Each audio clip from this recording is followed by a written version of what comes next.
maybe if you don't have a good sense of your spot in the ecosystem, you're talking to the wrong funders. They may be interested in a very specific piece of the work that you might actually do, but if you're not able to articulate that that's your role in it, then you might miss out on that partnership. I think passion is a powerful force and not one we should try to snub Diminish, out. Right. But passion is not a strategy. Right. That is not and it's not a position, it's not a role. We can't compete on being the most passionate, because who's gonna claim otherwise? Right. I'm Eric Ressler. I'm Jonathan Hicken. And this is Designing Tomorrow. Jonathan, there's something that I wish that social impact leaders and social impact orgs spent a lot more time thinking about than they do. There's actually a couple things, but for today's episode, there's one thing I want to focus on, and that is, call it what you want. I'm going to call it differentiation. Okay. And let me go into some detail around that. Okay. And I'd love for you to kind of grill me on this and poke holes in my thinking. That's my here. favorite thing to do. That's like what the show is, right? So here's how I think about this, and I have a better metaphor that I use that seems to make more intuitive sense to folks. I'm going to make a claim here that if you are doing work in the social impact space, and especially if you're doing work that is systems level, big, intractable work, that you are part of a social impact ecosystem. There are many players in the space, collaborators, maybe sometimes competitors. There's forces working against your issue at times, and that it's a complex, moving, fluid ecosystem. And the way that I think about this, and that I wish more people would think about it, is that you need to be able to clearly name and claim your role in that ecosystem. For who? For yourself as an organization, and this will connect the dots here a little bit, for the people that you need to power your mission, whether that's funders or staff or supporters or volunteers. I mean, I think this is something I actually think a lot about right now, like with Seymour Center as a museum and sort of one of these like public spaces, but also as an environmental organization. And I think a lot about like, how are we positioning ourselves within this whole ecosystem and the different categories we might fit into. So, I mean, I think it's a valid thing to dig into today. So I'm going to do something that I know nonprofit people love, and I'm going to compare them to not nonprofit organizations. But, you know, my background early on was working in Silicon Valley with B2B startups and B2C startups. And like, those folks think about this every day, right? Even before they go to market. It's like, how are we going to differentiate within the market? Yeah, I was in B2B SaaS for years, and that was, I mean, every executive meeting had that theme in it. So we've got like two white dudes talking about B2B SaaS. I'm now bald, which is even better, right? Like, now we don't just have a two white dude podcast. We got one of them being bald. Like, we're just checking all the boxes. I have two podcasts. Yeah, so. You got two. All right. Okay, so all that to say, like, I still believe, and I wish that more people would spend time in the social impact space thinking about this. And the reason is, I think it's too easy to gloss over. And it's like, we get stuck in this mindset of like, well, we're doing good work, our programs are successful, and like, we're impactful even.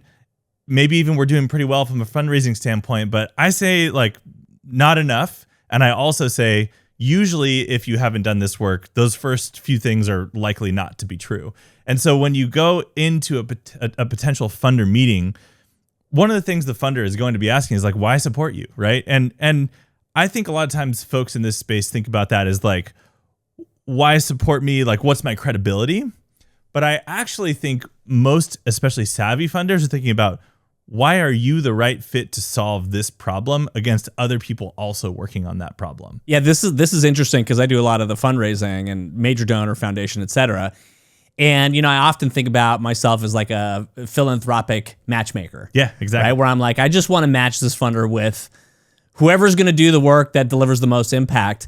And like, there is some genuine authenticity to that where I'm like, it doesn't matter if it's me. Yeah. But also, if I don't have a good answer to why their investment in me might have more of an impact, or the kind of impact that they want, than somebody else who's in the ecosystem, then like brass tacks, I might lose out on that opportunity to bring in funding. Yep. So here's, I'd love to ask you, like, as you've been evolving your leadership and your position within the broader social impact ecosystem here in Santa Cruz and in the environmental and climate space, like, how do you think about naming and claiming your role? Have you thought about it from that perspective before? Yeah, when I first started, Seymour Center was viewed as one of the museums. Yeah, one of the museums in Santa Cruz. One of the museums in Santa Cruz, right? And one of the decisions I made pretty early was to align more with the environmental work. Yeah. in town rather than with the other museums to position myself as, hey, we are an amplification force for this environmental work happening here. Although lately, I've been actually thinking about, do we position ourselves more as like a science communicator, right, as opposed to an environmental work? So this is a question that I'm like actively toying with. And all of those are role-based questions, right? Are we playing the role of a museum? Are we playing the role of environmental org? Are we playing the role of a communications org? Well, I mean, there's role, but I also say it's sort of like our position in the ecosystem. Yeah. Right? Right. Because in each of those ecosystems, we could occupy or claim a particular spot within it. Yes. Right? Like within the museum space, we could be the science museum. Right. Within the environmental space, we could be the storytellers. Within the science communication space, we could be the local solutions amplifier, right? So in each of those ecosystems, we would play a role. But yeah, this is a question I'm thinking about like literally this week. The reason why I think this is so important to spend time thinking about if you're a leader in this space is because it is kind of this like upstream unlock that makes all kinds of other decisions a lot easier. And here's what I've noticed. People get like 70% of the way there, but they don't do the like hard work of getting the rest of the 30% of the way there. Well, what is that? What does that look like? Yeah. It looks like vague language about describing who they are. It looks like glomming on to buzzwords that sound good, but like kind of confuse people. And what that means is that you end up being able to justify all kinds of activities and investments and partnerships that are not in your sweet spot. So another way to think about this is like, what is our sweet spot as an organization? Like, where are we at our best? Where are we uniquely positioned to make the biggest impact, given the constraints, given the state of play, given our skill set on our team, given our background? And like a lot of times when we're helping orgs through this, we go all the way back to the origin story. Like, what is the core part of your DNA as an organization? Like, who even are the founding team? Because a lot of times, even for orgs that have been around for quite a while, that DNA like carries through in the culture, in the skill set, and who they hire, into like what the team members on the team are actually like well versed and good at. And I'm not saying you should never pivot or you should never grow or you should never upskill.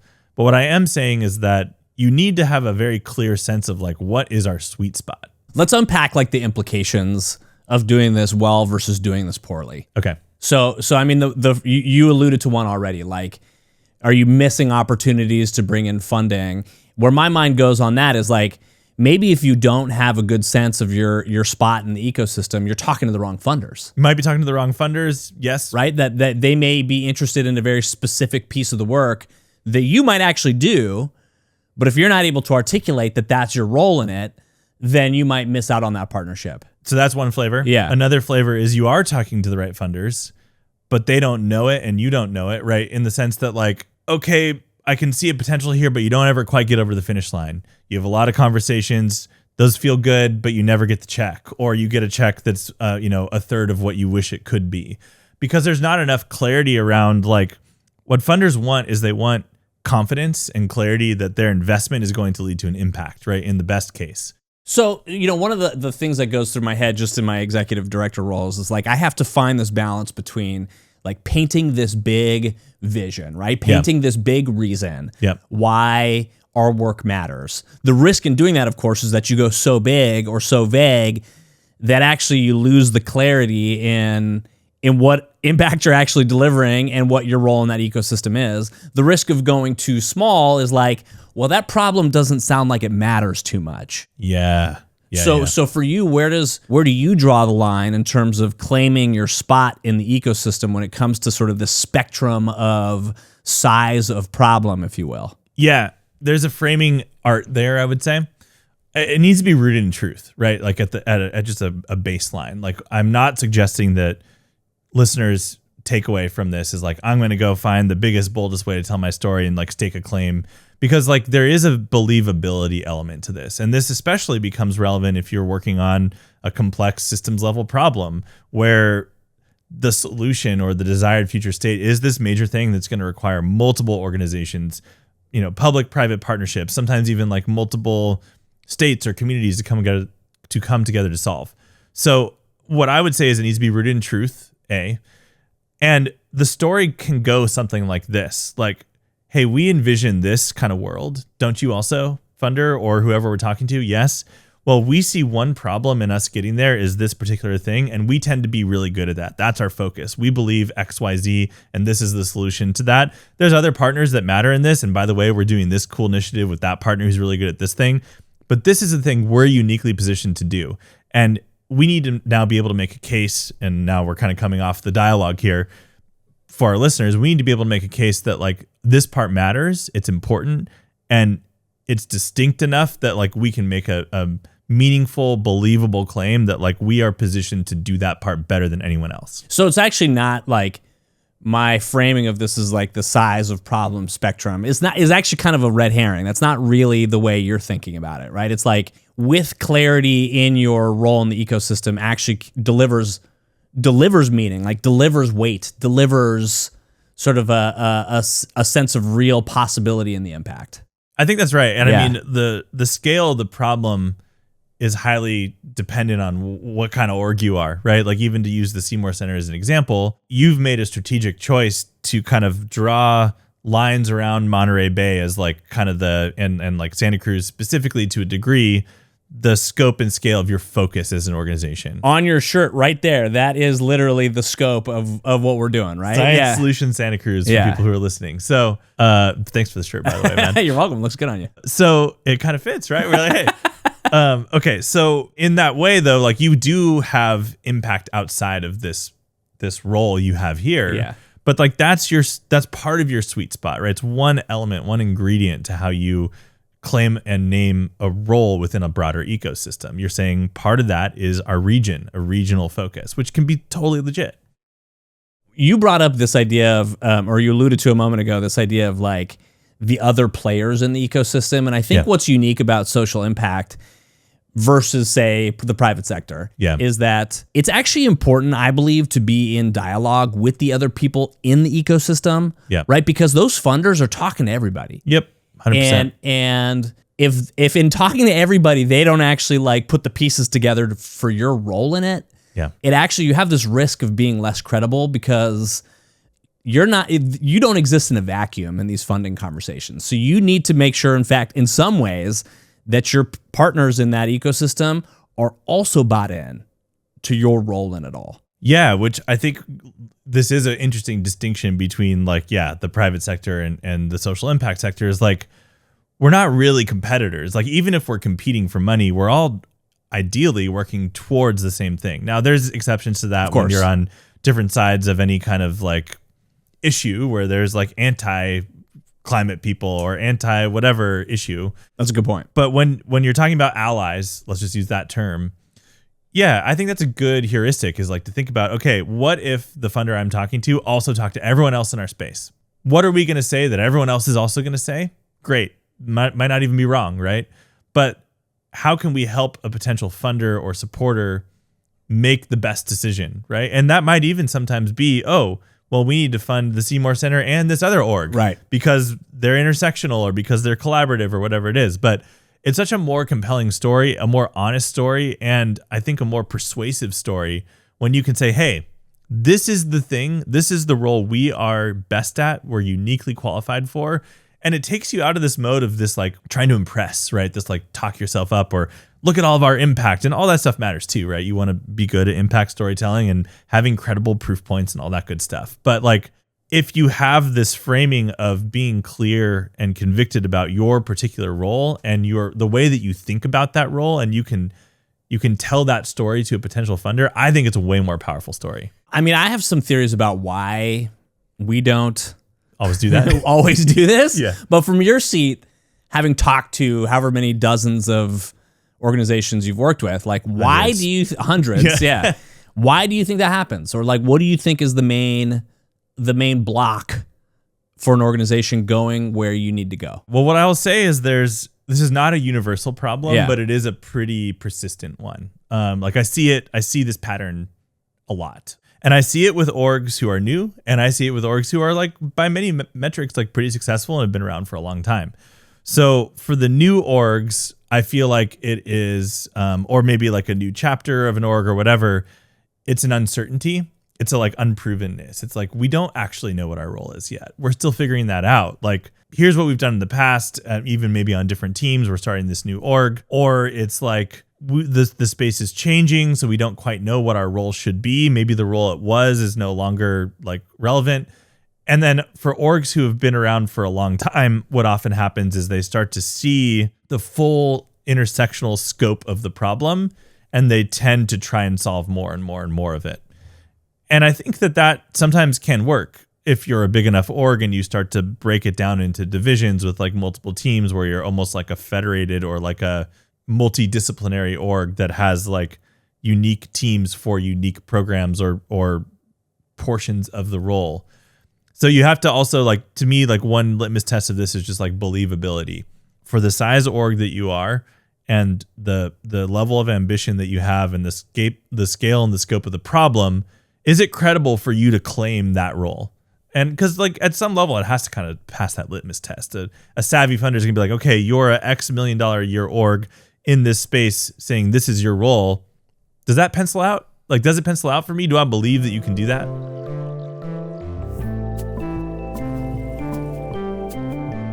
Hey friends, real quick before we continue today's episode. I'm Eric Ressler, founder and creative director at Cosmic. Cosmic is a creative agency purpose-built for nonprofits and mission-driven organizations. For the last 15 years, we've helped leaders like you nail your impact story and sharpen your strategy. But we're not here to just leave you with a fancy slide deck and a pat on the back. We roll up our sleeves and help you bring our ideas to life through campaigns, creative, and digital experiences. Our work together helps you earn trust, connect deeply with your supporters, and grow your fundraising and your impact.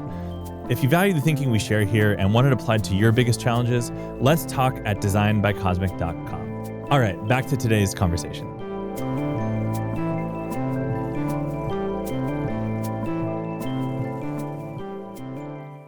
I have a theory. Okay. And it's actually kind of like the other side of the coin for what I think makes the social impact space special, which is that, you know, we executive directors, whatever, all of us who work in the space, we often approach the work because we care, right? It's that passion piece. This is what makes it so powerful. And I also think the other side of that coin is that passion can sometimes become the sort of the brand story or whatever, right? Where it's like, just to use Seymour Center as an example again, and this isn't speaking about me, but hypothetically, someone's like, I love the ocean. Yep. I want to save the ocean. So we're going to create a museum to save the ocean, right? But that is the vagueness that you're talking about, right? Well, and also, like, again, believability is a, low millions of dollars a year org in Santa Cruz positioned to save the ocean. Right. No. No one That's org an is outright- positioned to yeah. save the ocean. Yeah. So like, that's a ridiculous claim, Yeah. right? Now, you can have a vision for like, what does the world look like if you and other players in your ecosystem are wildly successful? Yeah. Great. Tell me about that. What's that look like? What could our ocean system be in 10 years instead of the doom and gloom narrative that we hear? Cool. Okay, I'm on board with that as a funder. Like, I want that too. I care about the ocean. I do want to save the ocean at large. I happen to live in Santa Cruz or have some kind of connection to you. So, Jonathan, like, what's your role in that? Right. Exactly. Like, that's the next logical question. Like, well, how do you create an impact, and why are you the org that I should fund instead of the Nature Conservancy or whoever else, like big name org that is more credibly suited to take on a bigger piece of that puzzle? But do you think that there's like this passion thing that is the maybe what takes us down the wrong path in our storytelling? Yeah, I mean, I think that is a pervasive element in this space, is just that, and I think it's a good thing overall as long as we think about it in the right way. Yeah. I think passion is a powerful force and not one we should try to diminish out. Or right, diminish. Right. But passion is not a strategy. Right. Like, right. that is not and it's not a position. It's not a role. We can't compete on being the most passionate, because who's gonna claim otherwise? Right. And I mean, this exercise we're doing now is like essentially the exercise we invite listeners to go through, right? It's like, well, what is that passion? But then drill down all these steps and answer all these questions. So yeah, for listeners who are saying, okay, I buy your argument, Eric and Jonathan, like, I need to figure out what my role is. Like, now what? What do I do? I would encourage people to look at kind of their core, depending again on the size of your org and the stage of your org, caveat, but like, what are those core elements, those core durable truths about your identity individually as a leader and at an org level that will always be true, right? And this is like something I think about a lot as we do our own brand strategy work for Cosmic, for my company. I always come back to like, what will always be true no matter what we do?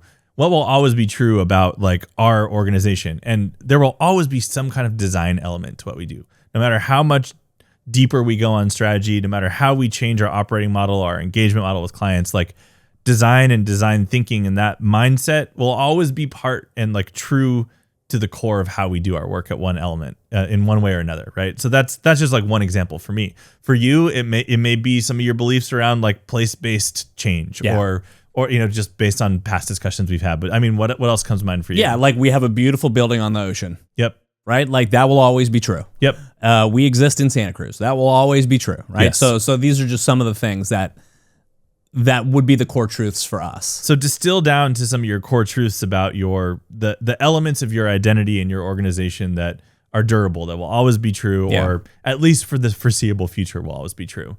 And I think start there and kind of build off of that. And then just be real honest. Like when we do this positioning work and brand strategy work for clients, one of the first things we do is we map the ecosystem. We say, okay, who are other collaborators, credible players in your space? And we like to look above and below in terms of size, but we always look at, we literally map this. I think I've shown you these maps before on like a 4-quadrant or like XY axis, so that and part of it is like, how do we frame even that axis, right? Like what's the X and Y, lines that are on these graphs. And that in and of itself is kind of a strategic choice, because there's limitless ways you can make a graph like this. And some of this becomes performative if you're not careful. But like map the ecosystem and be willing to be like brutally honest here. Because I think sometimes if you want this work to actually make a meaningful difference and not just be this kind of like exercise you go through and you like check the box, you have to be willing to be brutally honest about your strengths and weaknesses. And just be clear, when you talk about brutally honest, like where my mind goes is, I got to look at my organization and I got to identify what's working, what's not working, what are we uniquely good at, what are other people doing?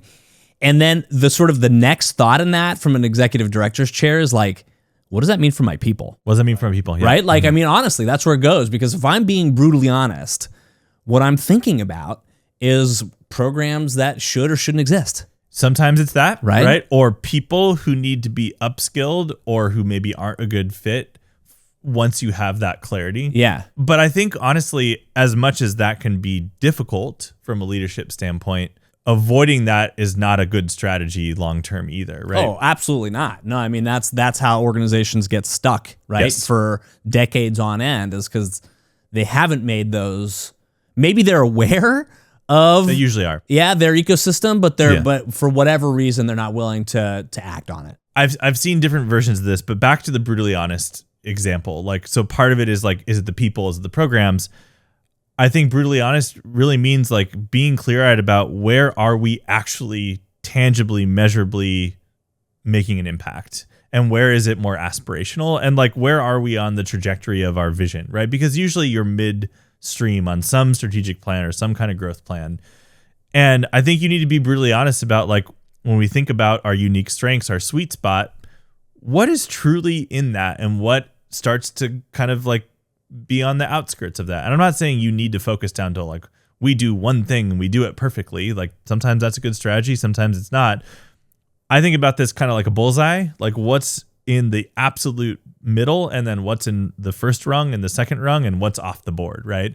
And I think like you need to make a choice as a leader around how big of a bullseye you draw and how big of a board you're drawing and all of that too. But to me, like mapping the ecosystem is the first step, so you can just compare like, well, who else out there can make these claims and have that claim either be more true or more credible, or less true or less credible. Because sometimes, actually often in the space, a lot of people are making a lot of the same kind of claims, and you will know if you're in the space what's real and what's not. Funders may hopefully get to that point too, but it's not guaranteed. So the better you can be about kind of naming and claiming this role in the ecosystem and doing that with conviction and doing it with clarity, the better you're going to be at attracting the kind of fundraising you need, the team that you need, and even the internal strategic clarity to make the right choices around what moves you make as an org.